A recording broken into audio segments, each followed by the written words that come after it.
What's going on, everybody? Welcome back to the channel. So I'll be making schedule predictions for every single Power 5 team in college football this upcoming season. I will also do a subsequent conference standings video once I finish every single team in that specific conference, just as a synopsis of all of my schedule predictions for that conference. And those will be coming out later on in August as we get closer to the start of the season. And you can really expect to see a lot of the individual videos between now and then because I have to get through all of them, and there's a lot. So anyway, let's just go ahead and dive into this Miami Hurricanes schedule predictions so I can get those videos out on time. So some quick thoughts on the Miami program heading into 2022. This is a program that has an incredible history but has been pretty dismal as of late. However, Cristobal takes over in his first year as head coach, and he has some incredible momentum around this program right now. The recruiting is looking very, very good already. You add in star quarterback Tyler Van Dyke, and things in Miami are starting to seriously look up for them, not to mention an absolutely star-studded staff that Cristobal has assembled down there. Things look really, really positive in Miami right now. Also, Miami has complete buy-in from the administrators and the boosters that they haven't had really in decades, and it all makes for some really, really exciting noise and all around the program. However, Rome wasn't built in a day, and Miami isn't quite ready to just take over the ACC and take the league by storm or anything like that. But they do have much more promise this year than they have in recent years, and in years going forward, I expect much, much more from them than you've seen in the last really 10 or more years. So let's go ahead and look at some games that just really aren't worth talking about because the opponents just don't have much of a chance of winning, barring something catastrophic. And those games are Bethune-Cookman, Southern Miss, and Middle Tennessee State. So, the first game that we are going to talk about comes in Week 3, and it is at Texas A&M. It is a night game. It is going to be a very interesting game, but it's also one that I just don't think Miami has much hope of winning. A&M is a better roster than them right now. Their staff has much more continuity than they do right now. And at Kyle Field at night, that's a very, very tough environment to go in and play in. And I don't think Miami is really ready to go in there and win that game. Now, I don't think they're going to get blown out or anything like that. I don't think it's going to be like playing Alabama Week 1 or anything like that. But it's not going to be one that I think goes Miami's way either. I think they probably end up losing that game by a decent amount. And it's not one that you should expect them to come in there and win at this point under Cristobal. That's a huge ask of him, essentially. You don't expect them to go in there and go on the road and beat A&M at this point of A&M's progression in year one under Cristobal. Very, very tough game. Should be very, very interesting, though. Very excited to see how it plays out. I do have A&M winning. So then we go all the way to week 6, I guess. It's their 5th game of the year, though, and it is North Carolina at home. And this is another one where Miami, I think, is much closer to North Carolina than they are to A&M. I think they're probably a little bit better roster-wise than North Carolina. Maybe not quite. They're pretty even, really. But I think Mac Brown, he has a lot more experience and continuity under his belt at North Carolina than Cristobal does at Miami. And that means a lot more than you think. Year one of building a culture and getting a lot of buy-in from the players. Even for the great coaches, it takes some time.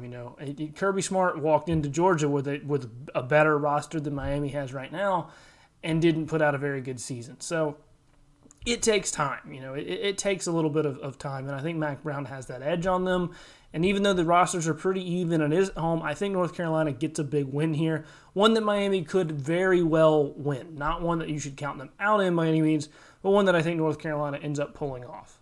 And then the next game is at Virginia Tech, and this is one where I think Miami gets back on track, gets back to winning there.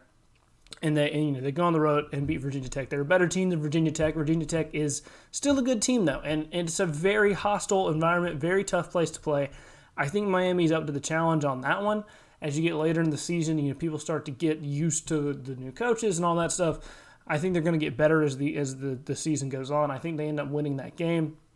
Again, very hostile environment. Virginia Tech is a good team. They're not as good as Miami, but they are a good team. So not one that you want to just take for granted, but one that I think Miami ends up getting a big win in. And then they play Duke at home, and Duke's just not in the same category as Miami. Duke's just not going to be very competitive in that one. Miami's going to get that pretty easy win. Honestly, you could probably chalk that up as a guaranteed win. Then you have at Virginia, and this is one Similar to the Virginia Tech game, I just think it's a little bit easier version of that. It's not quite as hard of a home field, and Virginia's not quite as good as Virginia Tech in my opinion.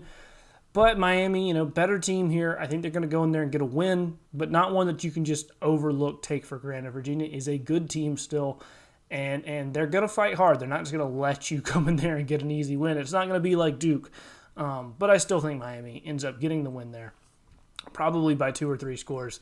And having Tyler Van Dyke, you have a quarterback advantage in most every single game you're going to play in, and I think that you'll really see that even in games when the team's not quite focused and they're kind of sputtering, having a better quarterback can make up for a lot of that. And then you get a very, very interesting one, and that is home against Florida State. And Miami, I think, is a better team than Florida State at this point. They certainly have a better quarterback. I like their coaching staff better, but it's not to the point where you don't give Florida State a shot here. Because Florida State definitely does have a chance in this game, and it's one that Miami has to come and play an A game for, and one that I'm very excited to see how it plays out, because it could really be indicative of the directions of these two programs going forward.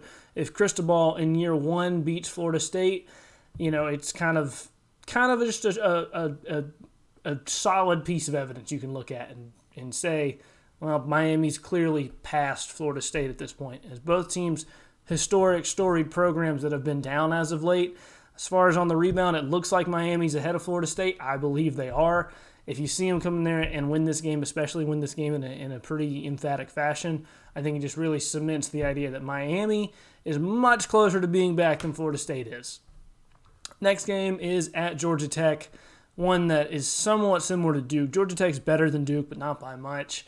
And even though it's on the road, that's not much of a road environment to have to play in. Miami is a dramatically better team there. Miami is likely to get that win. I'm going to have Miami winning that one by probably 3 scores. They're just a noticeably better team than Georgia Tech at this point. And then you have at Clemson, and this one is an interesting one. Clemson is at this point a much better team. They have much more experience on their staff and with their players. They know the culture, things like that, and they are more talented, but Clemson's offense, we kind of don't know what it's going to look like. They do have 2 new coordinators. The quarterback position could be up in the air. At this point of the season, you expect it to be figured out. But it's one where Miami has a better chance against Clemson this year than they have in most of their recent matchups. And it's one that I don't expect Miami to get skull drug in. And I don't think they're going to win. I think Clemson is going to win this one. But it's one that will be really interesting to see how well Miami shows, because I think that'll tell you really how close they are to hitting that level where they can expect to win the ACC and stuff like that. It's a great measuring stick game for them late in the season in year 1 under Cristobal. Again, I think Clemson gets the win, but one that I'm very excited to watch. And then they end the year against Pitt at home. And Pitt is a very good team. Pitt is not as good of a team as Miami is, in my opinion. And they they lose Kenny Pickett, they lose Jordan Addison, and it's home. It's a home game for Miami. It's going to be a close game. It's going to be hard fought. Pitt is very good. They have one of the better defenses in the conference as well. I just think Miami is better at this point. I think that they get a tough, hard fought win here, and it's one that could really put a nice cap on the season for Miami if things are going well, like I expect them to.